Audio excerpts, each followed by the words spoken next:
So ito yung mga nahuli nila at the drug courier has already been charged before the court. Matapos ang isinagawang entrapment operation ng National Bureau of Investigation noong Enero na kung saan may nahuling drug mule, kaagad din nagkaroon ng follow-up operation ng NBI upang matukoy ang nasa likod ng isang sindikato na nagre-recruit sa mga Pilipino na maging drug courier.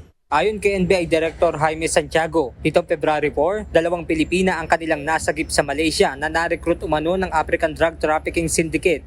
So from Malaysia, bibigay sa kanila yung drugs, dadalin sa Hong Kong.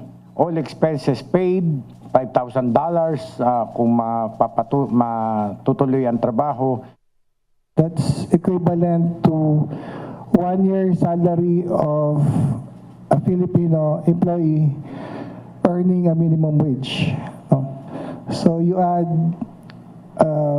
plane ticket allowance and pocket money, so that's very attractive and lucrative to Filipinos who are not employed in this country.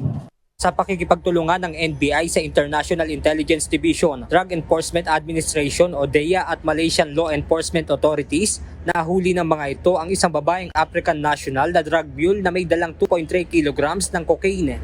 Nakaseal tong mga to eh. They're very sophisticated when it comes to concealing the drugs such that if you have no idea, makakalusot yan sa airport natin at sa airports ng ibang bansa.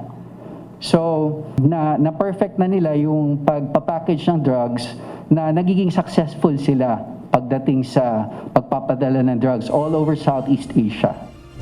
Nilinaw naman ng NBI na kaya hindi masasampahan ng kaso ang 2 Pinay ay dahil nahuli na yung may dala ng bag na may lamang cocaine bago pa ito maiabot sa kanila.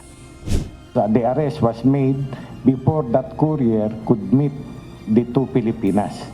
No, kaya itong 2 Pilipina ay nailigtas natin dun sa drug mule ngayon. Siyempre, hindi nila nalalaman ng kanilang ginagawa eh. Kaya ayaw na natin magkaroon nga ng another case wherein our Filipinas are victimized by this African drug syndicate.